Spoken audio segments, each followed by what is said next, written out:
In the early morning hours of Burkina Faso, before the sun has fully broken through the red Sahel dust, something remarkable is happening.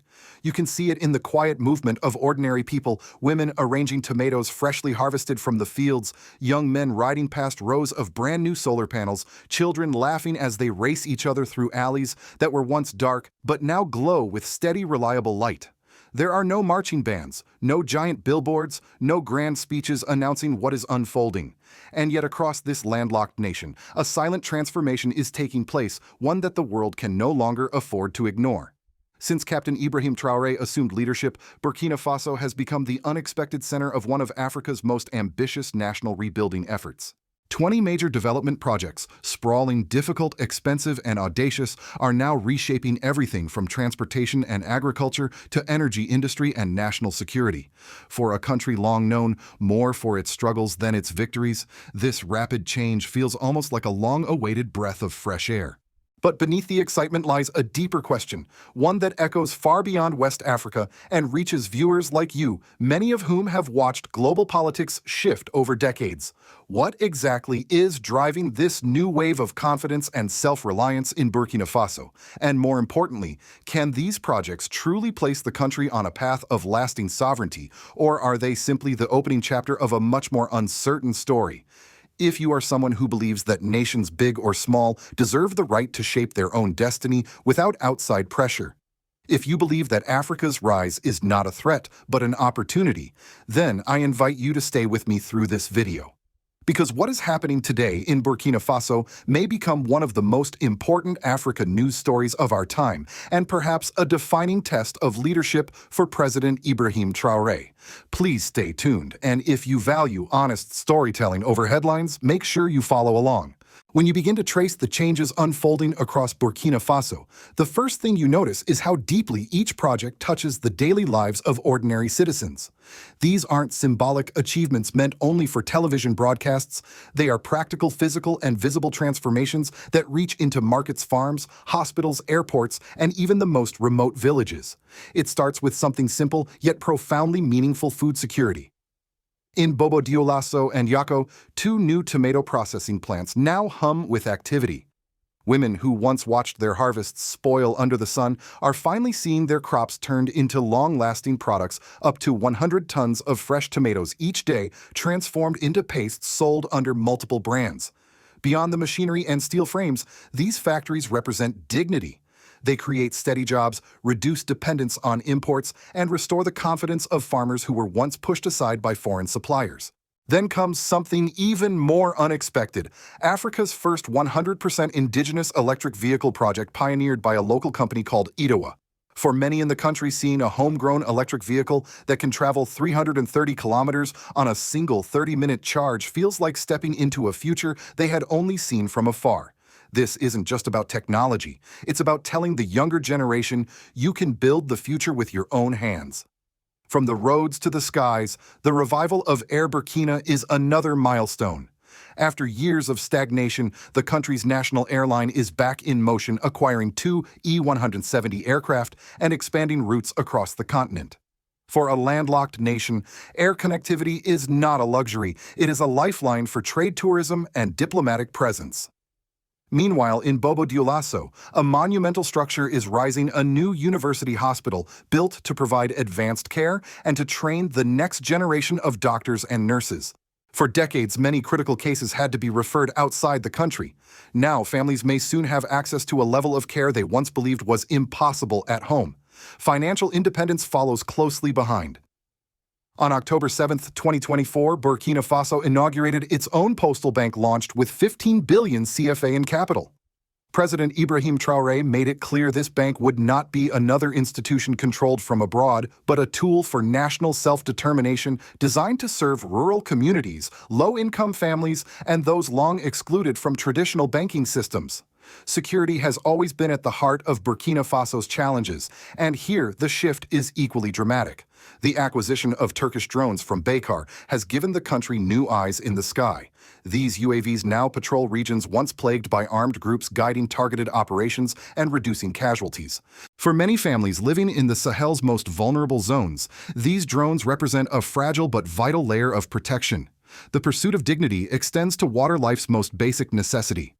In March 2024, a $145 million national water security project was launched, followed by the completion of thousands of boreholes across the country. Villages that once walked miles for murky water now have clean, reliable access right at their doorstep. Infrastructure in the capital is transforming as well. The northern interchange in Ouagadougou, long delayed under previous administrations, has finally reached completion under Traoré's leadership. This project eases traffic congestion, reduces accidents, and improves the flow of goods across the city. Agriculture, the backbone of the nation, is undergoing a historic modernization. Over 400 tractors, 239 tillers, 70 motor pumps, and 38,000 tons of fertilizer have been distributed to more than 500,000 farmers. Women and youth, often marginalized, are now playing central roles in a reinvigorated national food strategy. The cultural soul of the nation is being restored with the construction of the Thomas Sankara Museum, a tribute to the revolutionary leader and the 12 martyrs lost with him in 1987. It stands as a physical reminder of a legacy that continues to shape Burkina Faso's national identity. And these are only the first steps of a list that continues to grow: a new energy sector, a national gold refinery, industrial zones, a modern airport, new roads, regional alliances, and even a nuclear project. Each one lays another stone in the foundation of a country trying against all odds to rise. As these projects rolled out across Burkina Faso, the country reached a series of emotional and political high points, moments when the public felt history shifting beneath their feet. These were not quiet administrative achievements. They were shocks, triumphs, turning points, each one creating ripples far beyond the borders of the nation. Perhaps the most dramatic of all was the strengthening of national security through advanced Turkish drones. For years, communities in the northern and eastern regions lived under the shadow of jihadist violence. Villages would fall silent at night, markets would empty earlier than they should, and parents would pray that their children returned safely from school. When Burkina Faso acquired Bayraktar UAVs, drones already proven on some of the world's most complex battlefields, there was a tangible shift in confidence. These drones were not symbols, they were tools of survival. Residents in conflict-prone areas reported an emotional moment the first time a drone's distant hum crossed over their sky. To many, it felt like the country finally had an eye watching over them. The armed groups quickly realized they were no longer the only ones controlling the terrain. For the first time in years, villagers began reopening their markets, farmers returned to their fields, and local leaders spoke openly of a new balance in the security landscape. But the reactions were mixed internationally. Western analysts expressed quiet concern about Turkey's expanding influence in the Sahel, while others noted that Burkina Faso was clearly stepping away from the traditional Western security umbrella. This security turning point paved the way for another even more symbolic shift: the establishment of the Africa Corps military base in Lombila, created in cooperation with Russia. The reaction was explosive. Inside the country, crowds gathered waving both the Burkinabe and Russian flags, something unthinkable a decade ago.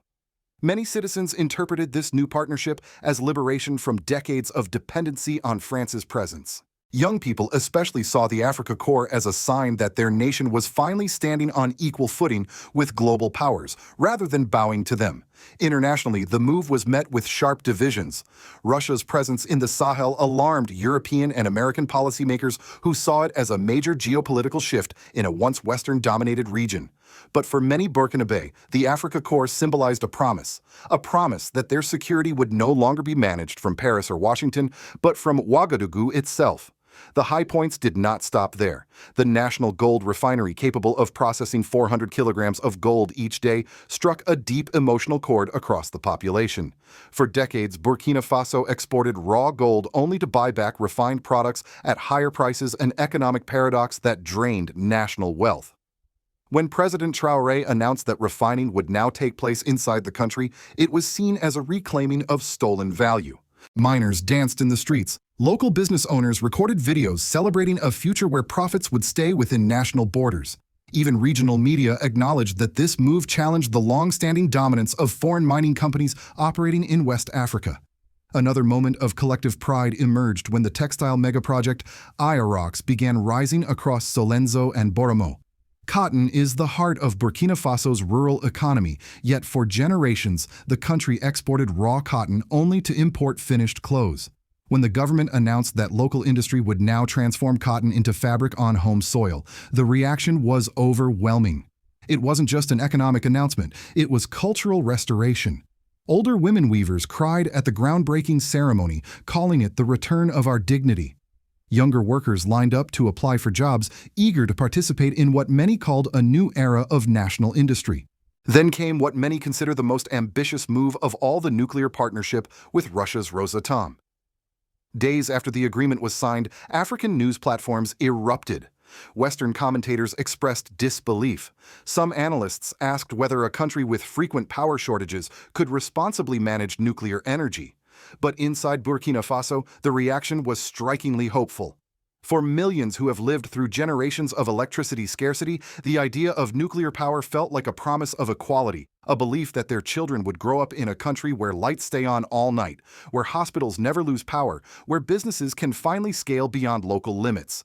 These high points taken together ignited a wave of strong national emotion, pride, defiance, renewed confidence, and a collective sense that Burkina Faso, small, landlocked, underestimated, was now reshaping its destiny. As Burkina Faso moves through this period of accelerated transformation, the most profound changes are not always found in the large construction sites or the high-tech control rooms. They are found in the quiet corners of daily life, in the routines of farmers, in the confidence of small business owners, in the voices of young workers, and in the long-awaited relief of families who finally see a future taking shape. One of the most visible shifts has emerged in the agricultural sector, where the government's massive distribution of tractors, tillers, motor pumps, fertilizers, and improved seeds has altered the rhythm of rural labor. Farmers who once relied solely on hand tools or rented equipment at high cost now find themselves operating machinery they never dreamed of owning. Yields are rising. Harvest seasons are more predictable. In many villages, elders describe this moment as the end of exhaustion, a break from generations of labor-intensive farming that left little room for progress. Women, long the backbone of Burkina Faso's food production, are now stepping into leadership roles in cooperatives, using the new equipment to expand their fields and support their families with newfound independence. The ripple effects extend into public health. With the construction of the new university hospital in Bobo-Dioulasso, doctors and nurses speak with cautious optimism. Patients no longer travel across borders for complex care, and families feel relief knowing that emergencies can be handled closer to home. For decades, healthcare was a symbol of national weakness. Now it is becoming a pillar of national pride. Equally transformative is the improvement in water access and sanitation. In villages where women once walked hours for a bucket of water, boreholes now provide clean, safe supply, preventing disease, reducing domestic burden, and freeing time for schooling and small income-generating activities. Health workers report fewer waterborne illnesses. Children spend more hours learning instead of collecting water. Something as simple as a functioning borehole has become a symbol of dignity restored. In the cities, infrastructure projects like the Northern Interchange in Ouagadougou are easing daily frustrations. Taxi drivers speak of shorter rides, fewer traffic jams, and safer roads. Small businesses along the new routes experience increased foot traffic and higher sales. For the first time in years, residents describe a sense of urban order that feels modern and hopeful. On the industrial front, the emergence of the gold refinery, textile industrial zones, and cement factory has reshaped the political and economic conversation within the country. Thousands of young people now hold stable jobs in manufacturing positions that once required leaving the country. This shift has quieted a long-standing fear that educated young Burkinabé would have no place in their own nation. Politically, it has strengthened national confidence. Citizens speak more boldly about self-sufficiency. Community radio stations broadcast debates about industrial policy and economic sovereignty, topics rarely heard in past decades. But these shifts also carry deeper political implications. President Ibrahim Traoré's popularity has grown significantly, not merely because of speeches or symbolism, but because people can see tangible results: roads being built, factories opening, electricity projects expanding, and security operations becoming more effective. His message of sovereignty resonates strongly with youth and rural populations who have long felt ignored by previous administrations and foreign partners. At the same time, critics, including some within civil society and traditional political parties, warned that fast-paced reforms could mask long-term governance challenges. They question whether reliance on Russia in security and energy sectors might create new dependencies. They raise concerns about the sustainability of financing workforce capacity and the nation's ability to maintain such rapid development over the coming decades. Yet even these debates reflect a maturing political climate.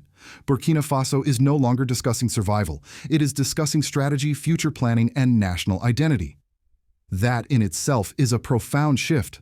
Across the country, whether in farmlands, city streets, market squares, or community halls, one shared sentiment emerges. Life is not perfect, but it is undeniably changing. And for the first time in a long time, many Burkinabe believe the change is moving in their favor. From thousands of miles away in Washington, Brussels, Paris, Ankara, Moscow, and Beijing, the transformation of Burkina Faso has not gone unnoticed. In fact, many analysts argue that what is happening in this small Sahel nation is quietly reshaping the geopolitical balance of an entire region and perhaps signaling a new era in Africa's global partnerships. For the United States, Burkina Faso represents both a strategic challenge and a case study in shifting allegiances. American policymakers have long viewed the Sahel through the lenses of counterterrorism, humanitarian assistance, and regional stability. But the rise of President Ibrahim Traoré, combined with his bold embrace of sovereignty, has introduced a new variable, a young African leader who is not seeking approval from Washington, Paris, or any traditional Western power. Within U.S. policy circles, three questions dominate discussions about Burkina Faso. Is the country drifting too far into Russia's orbit? The establishment of the Africa Corps military base and the nuclear partnership with Rosatom have raised alarms. Analysts at think tanks from Washington to London suggest that Moscow is filling a vacuum left by declining French influence. Some argue that Burkina Faso is now part of a multipolar test case in Africa, an example of how nations may diversify security partnerships outside Western frameworks. Are American interests threatened? While the U.S. still maintains diplomatic ties, the shift in security cooperation, especially with Russian boots on the ground, has forced America to rethink its strategy in the region. Some fear a reduction in Western intelligence access or influence in an area critical to monitoring extremist groups. Others believe the U.S. may eventually seek new forms of partnership based on economic collaboration rather than military presence. Is this the beginning of a larger African realignment? Burkina Faso's alignment with Mali and Niger through the ACE alliance, combined with its industrial rise and energy ambitions, suggests that the Sahel could become a geopolitical bloc independent of Western institutions. For the U.S., this presents both opportunities and risks. Some observers admire the push for self-determination. Others worry about losing strategic ground. Across Europe, the reaction is mixed. France, once Burkina Faso's dominant partner, now watches with visible frustration as its influence crumbles. European Union leaders express concern over Russian expansion and the decline of Western security structures. And yet European investors quietly acknowledge that the country's new infrastructure, its refinery, cement factory, textile zones, and renewable energy projects could make Burkina Faso an attractive emerging market within a decade. In Asia, the reaction is far more pragmatic. China, already deeply invested in West African infrastructure, sees Burkina Faso's industrialization as compatible with its broader Belt and Road goals. The Chinese-backed cement factory in Longo is viewed as an early indicator of deeper cooperation. Turkey, meanwhile, celebrates the success of its Bayraktar drones, which have strengthened Ankara's defense partnerships across Africa. But it is Russia that has responded most aggressively. Moscow positions itself as Burkina Faso's reliable partner, supporting security operations, energy projects, and industrial development. Russian media frequently highlights President Traoré as an emblem of African sovereignty, framing Burkina Faso as an example of nations reclaiming their destiny. Within Africa, reactions vary, but carry a clear undercurrent of admiration. Leaders and citizens from Ghana, Tanzania, Uganda, Mozambique, and even South Africa discuss Burkina Faso as a symbol of resistance and rebirth. Many young Africans see Traoré not just as a president, but as a generational figure, proving that African nations can move beyond dependency. And so, as the world watches, one question now sits at the center of global debate. Is Burkina Faso carving a dangerous new path or pioneering the future of Africa's sovereignty movement? As the sun begins to set over Burkina Faso, its warm, golden light falling across unfinished roads, new factory walls, and the silhouettes of workers walking home after long shifts, One thing becomes clear: a nation once defined by instability and neglect is now trying boldly, imperfectly, and unapologetically to redefine its future. The transformation is real, the momentum is undeniable, but the road ahead is anything but certain. Every one of the 20 mega projects we've discussed today carries both promise and risk. A tomato processing plant can lift a village out of poverty, but only if markets remain stable. A gold refinery can reclaim national wealth, but only if corruption is kept at bay. A revived airline can open new doors for trade, but only if political tensions do not close those doors again. And a nuclear partnership can power an entire generation, but only if safety regulation and expertise grow as fast as ambition. These are not small questions. They are national questions that will shape the destiny of millions. And they lead to a deeper reflection for all of us watching from afar, especially those of you in the United States who have witnessed decades of global shifts, Cold War alliances, independence movements, and the rise and fall of entire geopolitical systems. You understand better than most that every national awakening comes with turbulence. Every path to sovereignty demands sacrifice, discipline, and a willingness to resist external pressure. So we must ask, is Burkina Faso's new direction sustainable? Is it building a foundation of long-term strength or speeding into challenges that could destabilize the very progress it hopes to secure? And then there is the most personal question of all, the question many Africans, Americans, and observers around the world quietly debate. Do you believe President Ibrahim Traoré's reform strategies are truly effective, or is Burkina Faso still standing at the fragile beginning of an untested experiment? Can the region continue to trust his leadership, or should it already be thinking about who might one day follow him? These are difficult questions, but they are necessary questions, because the future of Burkina Faso will not only depend on the brilliance of its projects, but also on the wisdom of its choices, the resilience of its institutions, and the courage of its people to demand accountability even during moments of hope. And now I turn these questions over to you.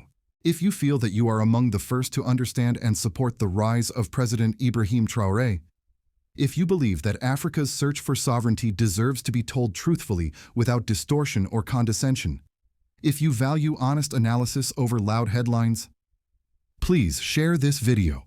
Subscribe if you believe the truth is more important than the noise, and let us know in the comments, what future do you see for Burkina Faso, and where do you believe this ambitious journey will lead next? With your voice, your curiosity, and your willingness to listen, you help shape the global conversation, one that Africa has waited far too long to join on equal terms.